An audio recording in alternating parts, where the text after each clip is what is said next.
Alright, let's dive in.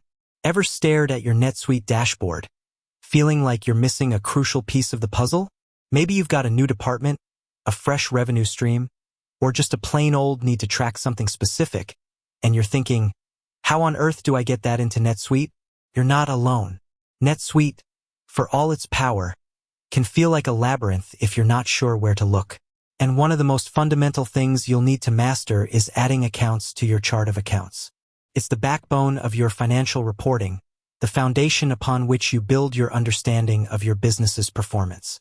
Now, before we jump into the nitty-gritty, let's take a moment to understand why this matters. Think of your chart of accounts as a meticulously organized filing cabinet. Each drawer, each folder, represents a different aspect of your financial life. From cash and inventory to revenue and expenses, every transaction finds its home here. Without the right accounts, you're essentially trying to navigate a city without a map. You'll be lost, confused, and unable to make informed decisions.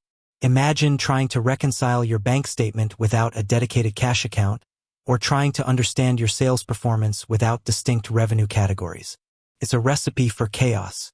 So, let's get you that map. Let's show you how to add accounts to NetSuite, step by step, so you can bring clarity and control to your financial reporting. First things first, you'll need the right permissions. Not everyone can tinker with the chart of accounts. You'll likely need an administrator role or a custom role with specific permissions related to accounting. If you're not sure, check with your NetSuite administrator. Once you're logged in with the appropriate permissions, navigate to Setup, then Accounting, and finally Chart of Accounts. This is your command center for managing all your accounts. Now you'll see a list of all your existing accounts. This is where you can view, edit, and, of course, add new accounts. To add a new account, click the New button. This will bring up the new account form, and this is where the magic happens. Let's break down each field. Account number. This is a unique identifier for your account. It's crucial for sorting and reporting. NetSuite automatically suggests a number, but you can customize it based on your company's numbering system. Consistency is key here. Stick to a pattern that makes sense to you and your team. Account name. This is the descriptive name of your account. Make it clear and concise so anyone looking at your reports will understand what the account represents. For example, instead of miscellaneous expense, use office supplies expense. Type. This is where you classify your account. You'll see a drop-down menu with a variety of options, including asset, liability, equity, income, and expense. Choosing the right type is absolutely critical, as it determines how the account will appear on your financial statements. Asset represents what your company owns, like cash, inventory, and equipment. Liability represents what your company owes, like accounts payable and loans. Equity represents the owner's stake in the company, like retained earnings and common stock. Income represents revenue generated from your business operations. Expense represents costs incurred in running your business. Subtype. This provides further classification within the account type. For example, under asset, you might have subtypes like current asset and fixed asset. Choose the subtype that best fits your account. Cash flow rate type. This is relevant for cash flow statements. It determines how the account will be categorized in your cash flow reporting. Parent account. If you want to create a sub-account, you can select a parent account here. This allows you to group related accounts together for better reporting. For example, you might have a parent account called operating expenses and sub-accounts like rent expense and utilities expense. Currency. If your company uses multiple currencies, you'll need to specify the currency for this account. Include children.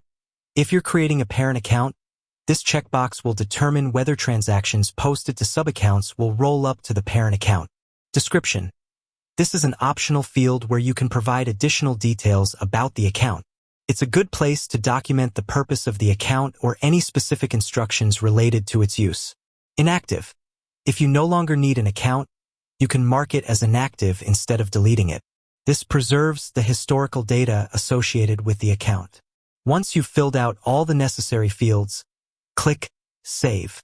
And just like that, You've added a new account to your chart of accounts. Now, let's talk about some best practices to keep your chart of accounts clean and organized. 1. Plan ahead. Before adding any new accounts, take some time to plan your chart of accounts structure. Consider your reporting needs and how you want to categorize your financial data. 2. Use a consistent numbering system. A well-organized numbering system makes it easy to find and identify accounts. 3. Keep account names clear and concise. Avoid jargon or overly technical terms. Use language that everyone in your organization can understand. 4. Review your chart of accounts regularly. As your business evolves, your chart of accounts may need to be updated. Schedule regular reviews to ensure it's still meeting your needs. 5. Use subaccounts effectively. Subaccounts allow you to group related accounts together for better reporting and analysis. 6. Document your accounts. Use the description field to provide additional information about each account. This can be helpful for training new employees or for understanding the purpose of older accounts. 7. Don't overcomplicate things. While it's important to have enough detail, avoid creating too many accounts.